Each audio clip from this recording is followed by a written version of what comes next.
Olá amigos, vamos à nossa videoanálise de fechamento do pregão desta quarta-feira, dia 30 de setembro, consequentemente o fechamento do mês. O dia terminou bem para o Ibovespa com alta de 2,1%, confirmando o padrão de reversão comentado na última videoanálise, apontando aqui para o teste de resistências na faixa dos 45.500 pontos. Depois disso, teria os 46.000 e 46.400 pontos.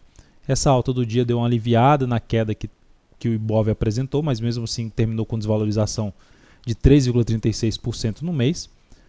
Segundo mês consecutivo fechando para baixo de uma zona de suporte em torno dos 47.500 a 47.000 pontos. Confirmando em fechamento um pivô de baixa no gráfico mensal, que é algo que não tinha conseguido fazer aqui nessas duas movimentações para baixo, essa aqui e essa aqui. Então o Ibov segue apontando para baixo e aumentaria bastante a chance desse movimento se estender, esse movimento de baixa que já está razoavelmente grande, se estender, se perder a mínima não só desse mês, 43.766, como também a mínima do mês passado, 42.749. Mas olhando para os zigue-zagues, os movimentos de alto, movimento de baixo, movimento de alto, movimento de baixo, considerando esse último movimento de baixo e o que aconteceu já no histórico aqui no Ibovespa, de movimentação, faria sentido ter um movimento aqui para cima ou mesmo um movimento lateral, enfim, uma correção no preço, que eu costumo falar, ou no tempo, para o índice Bovespa aqui em relação a esse movimento aqui de baixo, considerando ali o comportamento anterior. No mês, eu obtive um bom resultado em relação às minhas recomendações, foram 35 no total, operações em aberto ficaram 2 aqui para início de outubro, sendo que uma para ser executada ainda. Vou comentar a respeito. A taxa de acerto no mês foi de 71%, isso aqui não é um padrão. Tanto que no mês passado minha taxa de acerto foi inferior a 50%, mas ainda assim eu obtive rentabilidade. Para mim a taxa de acerto é uma variável a ser considerada, lógico, mas para mim o mais importante é a relação risco-ganho. Se você, por exemplo, tem uma taxa de acerto de 40%, mas as suas operações têm uma relação risco-ganho de 1 para 3, ou seja, quando você perde 1 em proporção, e quando você ganha 3, ou seja, você ganha 3 vezes o que você perde em uma operação, em uma única operação, isso aqui vai te gerar rentabilidade no mercado de renda variável.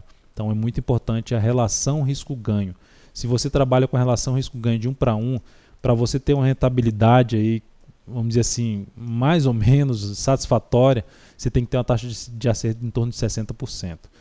Aqui a gente teve um somatório das operações positivas, operações com lucro de 80,3% e operações que não deram certo, o somatório de 9,46%. O saldo disso é 70,84%. Nossa, que valor alto!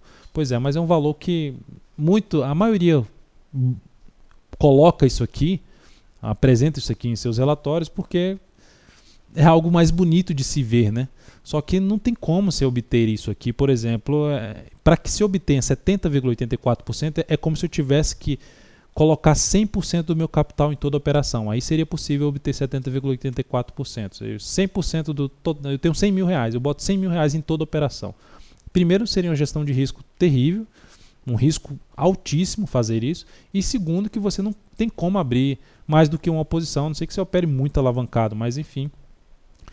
Vamos dizer assim, não é real isso aqui.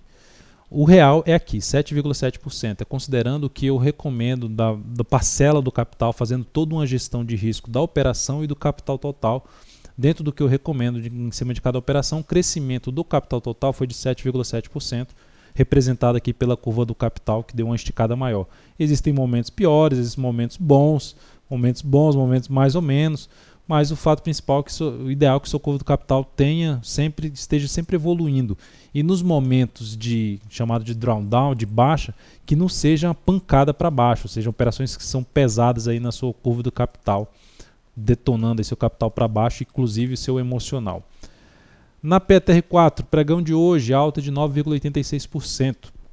Fechou bem o pregão, apontando aí para a resistência 7,30 e depois R$ 7,50, gap e fundos anteriores, funcionando aí como agora resistência, e aqui deixando um gap no dia, um suporte na faixa de 6,79. No mês, com toda essa alta do dia, ela aliviou a queda do mês, mas ainda foi bem representativa, uma desvalorização de menos 21,22%. Pivô de baixa no gráfico mensal, segue apontando para baixo. Para trazer alguma sinalização um pouco mais relevante, tem que voltar para cima dos R$8, que é esse patamar aqui. E mais relevante ainda, fechar o mês de outubro acima da máxima do mês de setembro, que foi de R$ 9,21. Na Vale 5, o dia foi de alta de 0,76%, mas ainda assim o mês terminou em queda de 5,87%.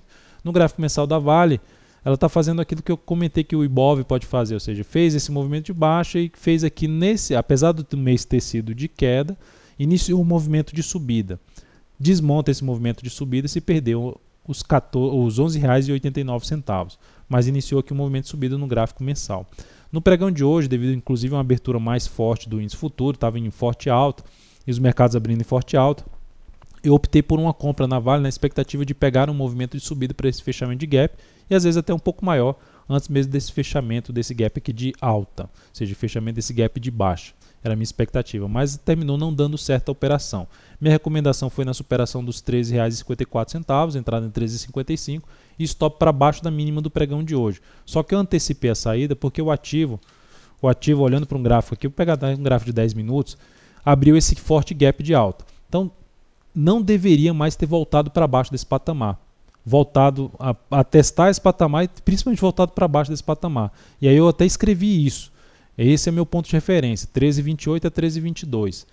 Dependendo da forma como acontecesse o retorno, e aconteceu ainda com um triângulo de baixa, algo bem negativo, eu optei pela saída dessa operação aqui quando ela veio para baixo dessa região de R$ 13,28, proporcionando assim uma perda de 2,21% na operação e no capital total menos 0,23%. Recomendei também uma posição de venda na YouTube 4, dentro do que a gente já tinha abordado na última videoanálise, em 25,86 com stop em 26,59 com risco de 2,82% e um objetivo em R$ 24,40. Colocando o gráfico daqui da YouTube 4, foi justamente depois que ela abriu o pregão em alta, veio aqui para baixo, acionou a venda, optei por essa venda, ela terminou ganhando força nas últimas horas de pregão, nas 3 últimas horas de pregão e fechou próximo do stop. Se abrir subindo, tende a acionar o nosso stop, aí você começa o mês de outubro acionando um stop, mas nenhum problema. O fato principal, se abre caindo e vem a perder a mínima de hoje, 25,77, isso seria extremamente positivo para a nossa operação, porque aumentaria bastante a chance de confirmar o que é a leitura que a gente já apresentou na última videoanálise, inclusive podendo vir para baixo desse suporte 25,20 e até testar essa região dos 24,71, até vir para baixo desse patamar. Na sequência aqui temos para comentar a realização de lucro em cima de Ambev.